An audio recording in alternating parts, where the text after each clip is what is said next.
Sénégal, bonjour. Ande Gozum, toujours sur le pied de guerre. Le quotidien d'informer que les syndicats de la santé aujourd'hui drivés par Mbalo Diakab et Sidi Ndiaye maintiennent leur mot d'ordre de grève malgré les engagements du gouvernement. Et en l'état, c'est toujours le pourrissement dans le système éducatif d'après le quotidien. Il est question de quoi? Eh bien de débrayage, boycott et rétention de notes avec l'intercadre qui déroule son 6e plan d'action, renseigne le quotidien. Restons avec le journal du groupe Avenir Communication qui à sa une revient en long et en large sur le procès pour terrorisme de l'heure. À l'heure actuelle, il conviendrait de retenir que ça sent le Neferembam dans le Tchaya de Imam Dao. Pourquoi? Eh bien, un djihadiste mouille Imam Dao, voilà le titre qui barre en tout cas la une du quotidien. Le quotidien Ibrahima Diallo, plus que c'est de lui qu'il s'agit, a d'après le quotidien déclaré: je suis allé chez lui 3 fois, je lui ai remis 8 millions. L'autre déclaration a donné de la chair de poule dans le procès pour terrorisme livré par le journal Le Quotidien est signé Mohamed Ndiaye qui dira: j'ai combattu avec Boko Haram.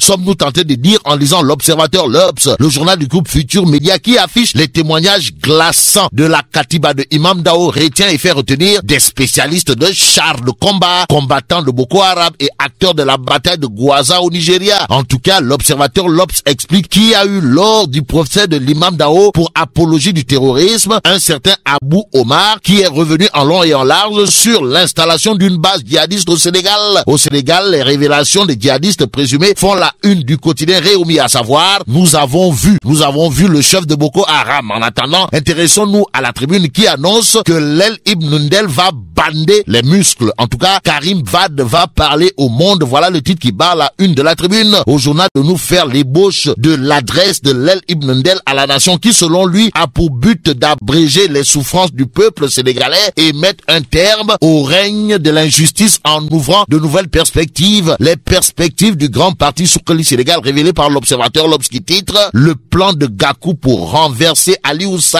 Macky Sall. Bon, Sawai n'est-il pas en train de confondre Aliou Sall et Macky Sall, le président de la République? Bon, l'Observateur, l'Obs indique les 66 axes prioritaires et 42 engagements du leader du grand parti Soukali Sénégal. Ne s'agit-il pas de l'histoire de l'œuf qui se prend pour un bœuf? En tout cas, Sud Quotidien évoque la prolifération de partis, la pléthore des listes et des candidats, histoire de titrer la classe politique à la barre. Que retenir dans cette histoire? D'après Sud Quotidien, sinon des partis hors la loi et autres formations politiciennes, Rousmaniap, voire mouvement Kachapa au Sénégal, qui pollue l'atmosphère politique. Comme pour rappeler que la politique se fait avec la tête et non les autres parties du corps, il y a dans Sud Quotidien le docteur en communication et marketing politique Momar Thiam qui parle d'un laisser-aller extraordinaire qu'on ne peut endiguer. Bon, l'espace politique public, c'est désormais, comme qui dirait, la cour du roi Péto ou une histoire d'enfant d'écurie. D'après Sud Quotidien qui indexe une loi sur les partis qui se cherchent encore des Ngapatingololi de Antassar Diako. En effet, la tribune au sujet de la politisation des bourses de sécurité familiale révèle que Antassar Diako recadre le débat. Hanatei, voilà la question. Au-delà du verbiage de Antassar Diako, il y a dans l'Observateur, l'Obs, le membre de l'Académie mondiale de l'agriculture,